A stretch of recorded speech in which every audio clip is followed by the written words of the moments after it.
Some viewers may find the following video disturbing. Viewer discretion is advised. Now, the stem cell transplant that Hisashi would receive in October of 1999 would be a success.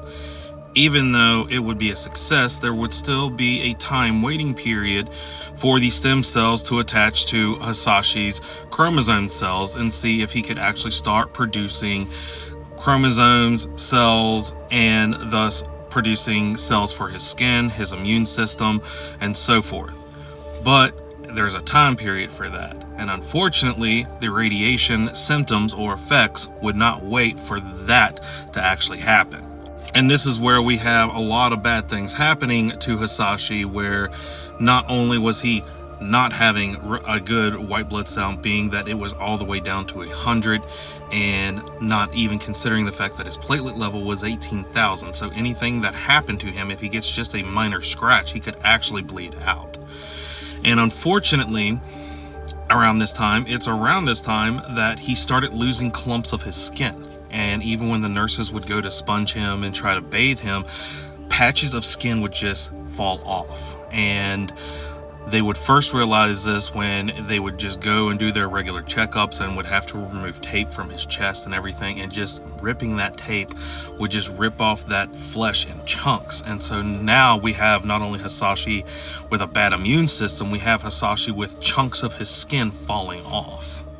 And the doctors would run into another problem on October 6, 1999. The medical team would be kind of concerned with Hisashi's chest pain. As you remember, he was in a breathing apparatus because he was having trouble breathing because his chest was in so much pain. And they kind of wanted to go and give him an x-ray so that they could take a look inside his body and take a closer look and to see what was causing the pain. They had figured that radiation obviously was a factor, but they weren't really ready for what they would see. The doctors would notice a very large black spot in his lungs, and they realized that it was probably fluid building up in his lungs.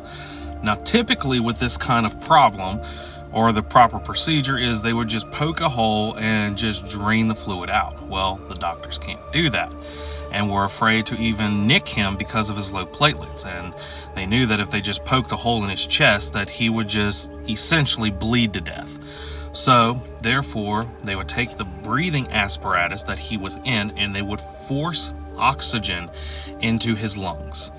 And as it would expand his chest, it would suck up the fluid that would come up. Now, if you think this sounds painful, it is. Because they would be filling his air completely with lungs and then sucking this out. And as you remember or recall, I had talked about his skin falling off in chunks. Well, this kind of pressure would actually make chunks and clumps of his skin fall off his chest, and would add to more chunks of skin falling off of his body. And I don't think it can be noted enough exactly how much pain Hisashi Ouchi was in. Like, as we're discussing all of these things happening to this man, you need to keep in mind everything that he is feeling and experiencing. He is awake, he is alive, and he is conscious during all of these things. So when this would press so much pressure onto his chest and it would expand his chest, he would be screaming and writhing in pain. He would be in so much pain that he would just automatically yell out for his wife, his mom. It actually is said by the nurses that at one point he would actually rip the mask off and throw it with all of his strength and yell out, "I'm not a guinea pig." Obviously the nurses and the doctors were taken aback by all this because they weren't really trying to hurt him, they're just trying to help him. And one of the nurses would actually sit down with Hisashi and tell him, "Listen, we're not trying to hurt you, we're not trying to make you feel like a guinea pig. We're trying to make sure that you get to walk out of this hospital and you get to go hiking with your wife and your son again, and that's all we're really trying to do." I don't know if this is exactly what they said, but it's around that. You can only imagine. You can only imagine, because the nurse essentially would bring up his wife and his family, and just the mere thought of mentioning his family would make Hisashi have enough strength, and he would put on the mask and he would fight through the pain. It's also a very heartbreaking part that he, during all this fighting and through all this pain, that's what he was doing. He was fighting for his family. And he had a love so deep for his family that it didn't matter. He would fight through it all. And that's essentially what Hisashi would do, is he would just fight through that pain. And this is an actual photo of Hisashi's hand during the moments where his skin was drying out and falling off, just to give you an idea. And that in itself had to be excruciatingly painful. And if you're wondering if, well, why didn't they give him pain meds? They did. They tried different types, numerous, like they were constantly trying to put drugs into his system so he wouldn't feel any pain. But the problem is, with his immune system shot, there's no cell production, so therefore his blood flow is completely shot, so they can't shoot it up the IV. And if they tried to give him anything orally, it would just pass through his body. So unfortunately, everything he felt, he just felt all of that. They would eventually have to find different ways of administering drugs. They would actually have to get the raw materials for certain drugs. And I read somewhere where they actually had to find a dealer in Thailand to actually get these raw materials. So they were actually finding an illegal seller to actually produce the raw contents of drugs just to give to this man. As I said before, these medical physicians, they went above and beyond the line of duty. They were doing everything to save this poor man.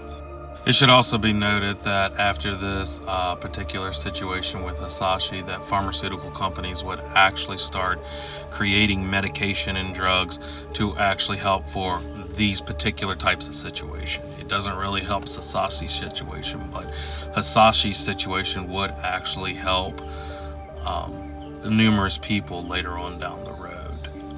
So there was a shining light in that aspect. It's around this time that doctors would start flooding in from all over the country. As I said, this entire story and Hisashi's situation was being aired all over the news.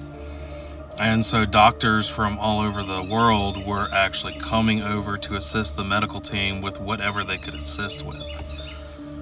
It should also be noted that around this time, because the breathing apparatus was consistently causing his pain and it was stretching out his throat, his chest and everything, he physically could not bear that much longer. So the doctors would actually decide to put him on a consistent breathing tube. And being that he was going to be on a consistent breathing tube, he wouldn't be able to speak or talk.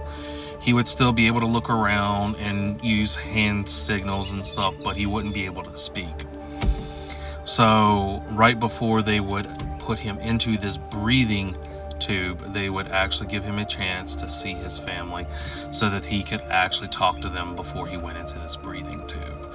I'm actually glad that the physicians did this, because they would have never got this opportunity again. And he would, give them, his little, I love you, I'm gonna still keep fighting, etc.